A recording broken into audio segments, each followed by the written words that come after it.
In the Shadow of Secrets, Part 1, New Beginnings. John Mayer stood outside the British embassy in Damascus, his bags at his feet, watching as the evening sun cast a golden light over the ancient city.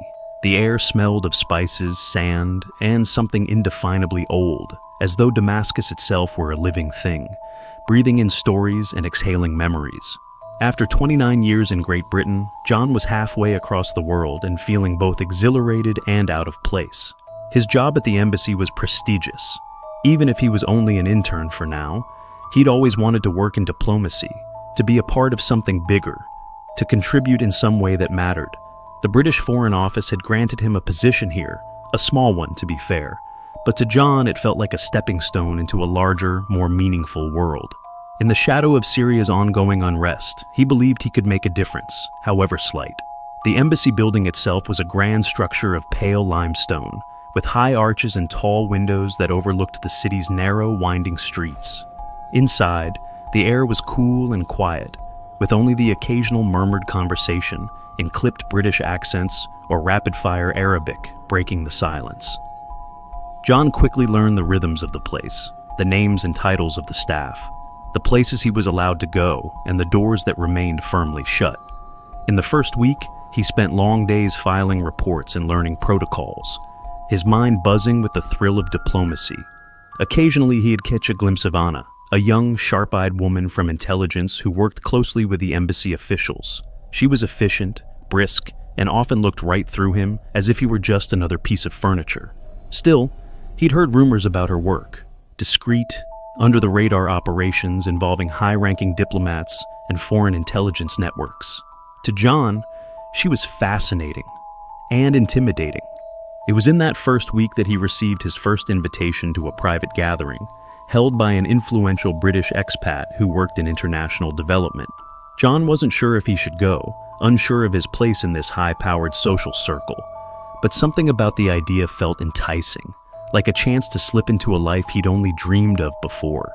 The night of the gathering, he found himself at a lavish home on the outskirts of the city. There was music, laughter, and an endless flow of drinks. People spoke in rapid conversation about politics, art, and history, their faces illuminated by soft candlelight. John moved through the crowd, a little lost and dazzled, wondering how he'd ended up here. And then he saw him. Bashar. At first glance, Bashar was simply a striking figure in the crowd, standing alone near a set of tall windows, his gaze turned out over the city. He was slender, with thick dark hair that fell just to his collar, and a face that seemed to carry the weight of something unsaid. He wore a leather jacket over a faded shirt, looking out of place among the formal suits and evening gowns, but somehow it suited him. John felt himself drawn to Bashar, unsure if it was curiosity, attraction, or just the air of mystery surrounding him. He moved closer, catching fragments of Bashar's low, melodic voice as he spoke to someone nearby. It took John a moment to realize that Bashar was talking about his work as a war photographer. "Photos don't change the world," Bashar was saying. "They don't stop wars or make people care, no matter how much we want them to. But I still believe it's important to document, to show the truth." Their eyes met for a moment, and Bashar gave a brief nod of acknowledgement before returning to his conversation. John felt his cheeks flush. He hadn't realized he had been staring. A little later, with his heart pounding, John found himself standing beside Bashar, unsure how he had gathered the courage. "I overheard you earlier," he said, his voice steady but nervous, "about showing the truth. Do you believe it makes a difference?" Bashar turned to him, a slight smile on his face, his eyes dark and intense. "I think it depends on the person. Some people look and they see the suffering, the injustice. Others, they see only the surface. It's complicated." John nodded, struck by Bashar's quiet conviction. "I've only just arrived here," he said, feeling the need to explain himself. "This is my first time anywhere like this." "And what brought you here?" Bashar asked, his voice softening. The question was simple, but it caught John off guard. In that moment, he found himself admitting things he hadn't even said aloud before. How he had left everything behind in search of something that felt real, meaningful. How he was tired of the safety and distance of life back in Great Britain. Bashar listened, and when John finished, he didn't laugh or brush off his words. Instead, he nodded thoughtfully, a look of understanding passing over his face. "I know what it's like to search for something like that," Bashar said, "but sometimes, when you find it, it isn't what you expect." Their conversation continued into the night, moving from politics to art to personal stories, their words forming a connection that was deeper than John had experienced in years. By the end of the evening, he felt as if he'd known Bashar for much longer than a few hours. As they parted, Bashar's eyes lingered on John. "Damascus has a way of changing people," he said quietly. "Just be careful, John." It wasn't until later that John understood the weight of that warning. End of Part 1. In the Shadow of Secrets, Part 2. The Unspoken Secret. The days that followed John's meeting with Bashar passed in a blur of embassy duties and restless thoughts. By day, he buried himself in work, trying to learn the ins and outs of the embassy's protocols, doing his best to earn the trust of his supervisors. But by night, his mind kept drifting back to Bashar, the intensity of his words, the shadowed look in his eyes, the feeling that he was concealing something much larger than he'd let on. A week after their first encounter, John found himself back at the same private house for another gathering. This time, it felt more intentional. He hoped to see Bashar again, to pick up on threads of their last conversation. When Bashar arrived, John felt his pulse quicken. Bashar's quiet, confident presence filled the room, drawing curious glances from others who'd heard rumors about his work but knew better than to ask questions. They exchanged a nod across the room, a silent acknowledgement of their connection. After a while, Bashar made his way over to John, holding 2 glasses of wine. He handed one to John and nodded toward the balcony, where the music and voices faded, leaving only the sounds of the city night around them. "What have you been up to since I last saw you?" Bashar asked, a glint of amusement in his eyes. "Oh, nothing so daring as you," John said, grinning. "Mostly reports and making coffee for people who don't even know my name." He hesitated, his tone turning serious. "But honestly, I can't get this place out of my mind. I feel like I'm starting to see it through different eyes." Bashar looked at him, his expression unreadable. "And how do you see it now?" "Like there's something hidden just under the surface," John said. "Something everyone knows is there, but no one talks about." Bashar's face grew serious, and he set his glass down on the railing. "This city, it holds secrets, yes. Some you may not want to find." They stood in silence for a moment, the weight of his words hanging between them. John felt a strange urge to press further, to ask what Bashar meant. But just as he opened his mouth, Bashar's phone buzzed. A quick, furtive glance at the screen changed Bashar's expression, tightening it into one of urgency. "I'm sorry, I have to go," he said abruptly. "There's something I need to take care of." He glanced at John, as though weighing something in his mind. "Be careful, John. Curiosity can be dangerous here." And with that, Bashar disappeared into the crowd, leaving John on the balcony with his thoughts racing. The next day, John returned to the embassy with Bashar's words echoing in his mind. He was no stranger to the risk of curiosity. He'd felt its pull ever since he arrived in Damascus, the urge to dig deeper, to understand what everyone seemed to be hiding. Still, his encounters with Bashar were stirring something even stronger, a desire not only to understand, but to be part of the story Bashar was living. Late in the afternoon, as he was gathering papers for a briefing, he spotted Anna moving briskly through the hall.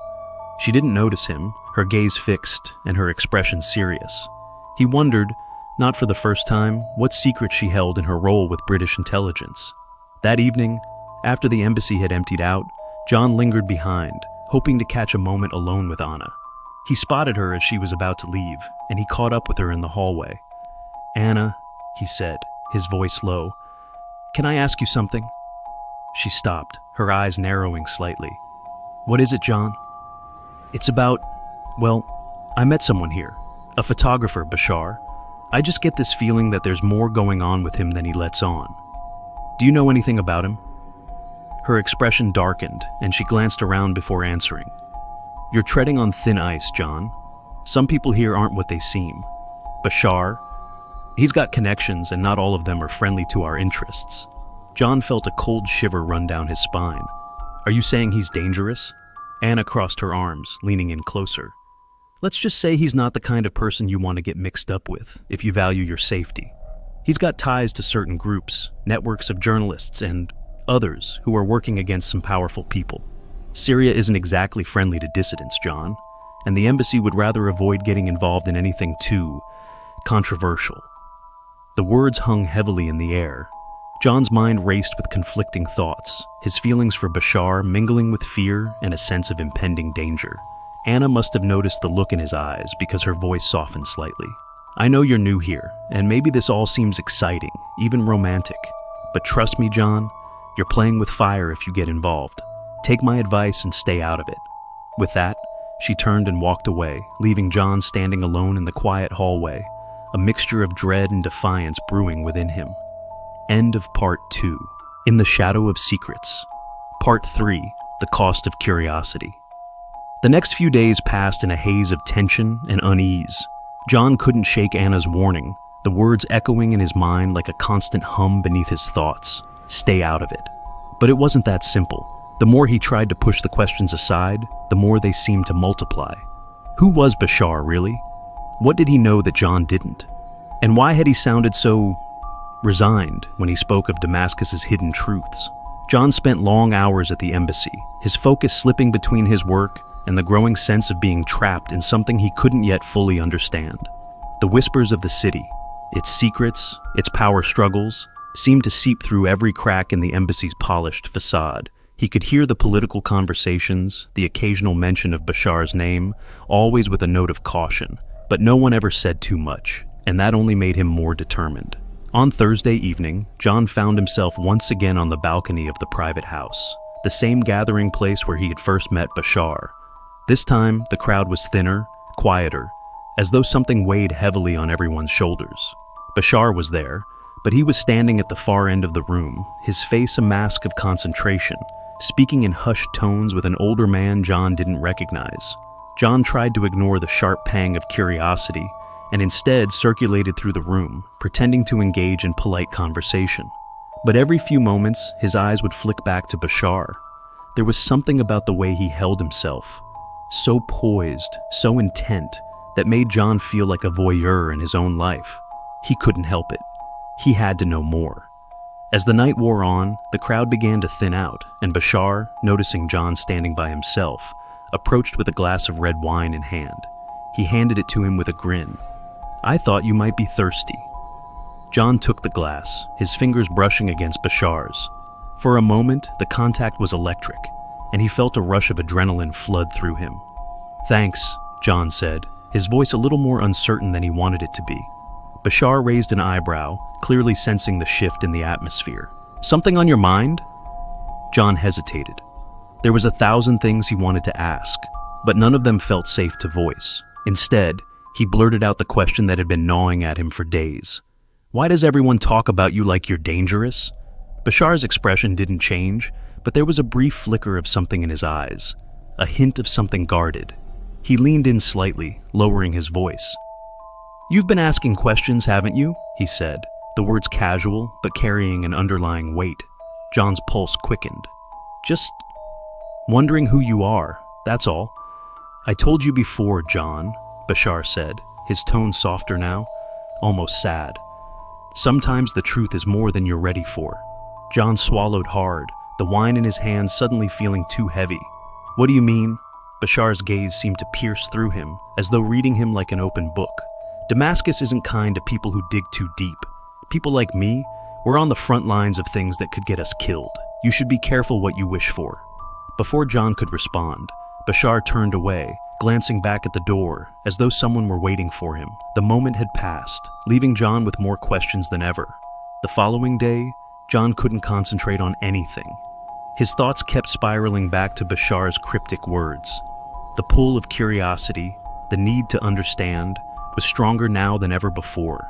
He spent the day watching the subtle dynamics within the embassy, noting the sideways glances, the hushed conversations. Anna had been right about one thing. There was something hidden here, and it wasn't just in the streets of Damascus. It was within the walls of the embassy itself. As the sun set, John found himself standing at the edge of the embassy grounds, staring out at the dimming skyline. His phone buzzed, and he pulled it from his pocket to find a message from Bashar. Meet me at the cafe near Al-Hamidiyya Souk. midnight. John's heart skipped a beat.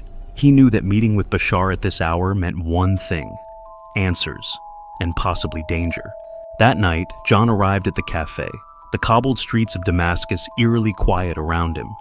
The shop fronts were dark, the only light spilling from the flickering street lamps. As he stepped inside, he spotted Bashar immediately. He was sitting alone at a corner table, his back to the wall, his eyes scanning the street outside. John took a deep breath and walked over, sliding into the seat across from him. Bashar didn't acknowledge him right away, his gaze lingering on something outside the window. "You came," Bashar said, finally turning to meet John's eyes. "Good. I didn't know if you'd be brave enough." "I'm here," John replied, his voice steady despite the fluttering in his chest. "Now tell me what's going on." Bashar leaned forward, lowering his voice. "You've been asking the wrong questions. Everyone here has their own secrets, John. But mine..." He hesitated, looking around once more before continuing. "Mine is bigger than you can imagine." John's mind raced. "What does that mean?" Bashar's eyes darkened, the weight of what he was about to say heavy on his shoulders. "There are people here who would kill to keep the truth buried. People connected to the British embassy. Your embassy." John felt a chill run down his spine.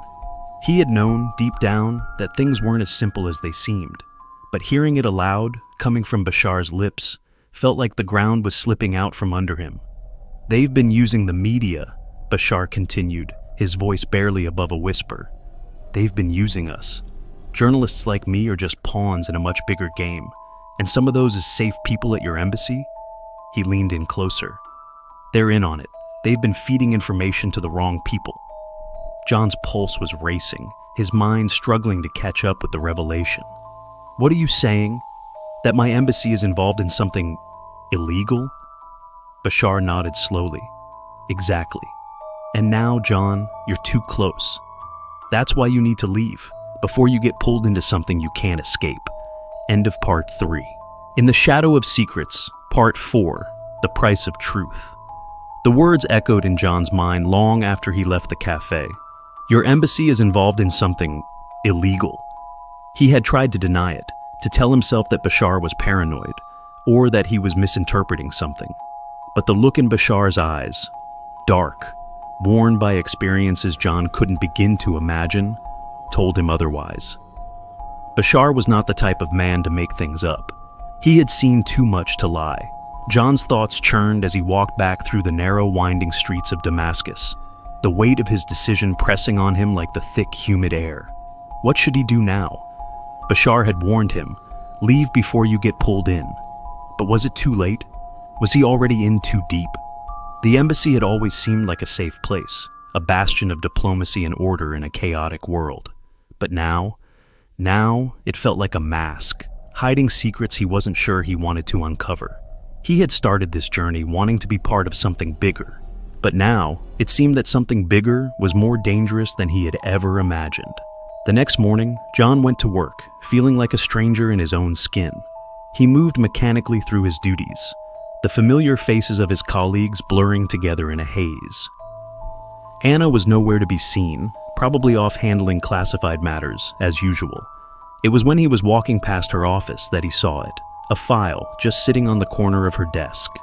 A thick file marked with the embassy's insignia and a name he didn't recognize, Operation Deadlock. John's pulse quickened.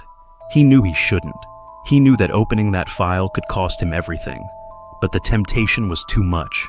His fingers moved on their own, pulling the file closer. He flicked it open, quickly scanning the first page. It was worse than he had feared. The operation detailed in the file was a covert British intelligence mission involving several high-profile journalists, including Bashar, who had been embedded in conflict zones under false pretenses. It wasn't just about gathering information. It was about shaping the narrative, controlling the stories told to the public. And at the center of it all was a covert alliance with factions within Syria that were more interested in destabilizing the region than providing aid. The deeper he read, the more disgusted he became. The operation wasn't just about intelligence. It was a manipulation of the truth, using journalists and media as pawns in a larger political game.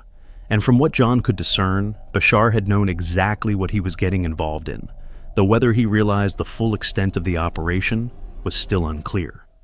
John's mind raced. What did this mean for him? He had come to Syria with idealistic notions of making a difference, of contributing to peace in a broken world. But the truth was uglier than he had ever imagined. He had to confront the fact that his own government, the one he was supposed to represent, had been complicit in shaping this violence, and in using people like Bashar to further their goals. As he stared at the file, a sharp knock at the door broke his trance. He quickly closed it, shoving the file back onto Anna's desk just before she entered. "John, I need a word," Anna said, her eyes narrowing as she assessed him. She wasn't smiling today. There was no hint of the usual aloofness. Today, she looked wary. "There's been a development." John felt his stomach drop. He could feel the heat rising in his chest as his mind raced, already piecing things together. "What kind of development?" he asked, his voice steady, though his hands were shaking inside his pockets. "Someone's been asking questions," Anna said. Her gaze never left him, though her tone was unusually clipped. "Someone from your past, someone you met recently." John's breath caught in his throat. He tried to keep his face impassive, but the words tumbled out before he could stop them. "Who?" "Bashar." Anna's voice was flat, as though the name alone had weight enough to carry all the meaning. "He's been making waves, and it's not good." John's mind spun, his thoughts leaping ahead to conclusions he wasn't sure he was ready to face. "What's he doing?" he asked, his throat dry. "Digging, asking too many questions." She stepped closer, lowering her voice. "I'm going to need you to keep an eye on him, to make sure he doesn't get too close to the truth. We can't let him jeopardize the mission." John's blood ran cold. Bashar was dangerous to the embassy now, not because of his work as a photographer, but because of what he knew, what he had uncovered, and what he might be about to expose. "Understood," John said, his voice hollow. But inside, he felt a storm brewing. How could he be expected to do this? How could he spy on the one person who had shown him the truth about what was really happening? As Anna turned to leave, she paused, looking back at him with a slightly softer expression. "John, I'm just doing my job. You know that, right?" John nodded, though his mind was far from agreeing with her. His heart was already racing in a different direction, torn between the person he had come to respect in Bashar and the loyalty he still felt to the embassy. That evening, John found himself standing outside his apartment, staring up at the darkened windows. His thoughts were a blur. He needed to make a decision. But how could he? Everything he thought he knew had just been turned upside down. Bashar had warned him, "Be careful, John." But what was the real danger? The truth? Or the consequences of knowing too much? He pulled out his phone and stared at the screen. There was a message from Bashar. "You've seen it, haven't you?" "The file. They're watching you, John. It's too late to turn back now. You have to decide what side you're on." John's hand trembled as he typed a response. "What do I do?" Bashar's reply came quickly. "Come to me. I have answers, but they won't come without a price." End of part 4.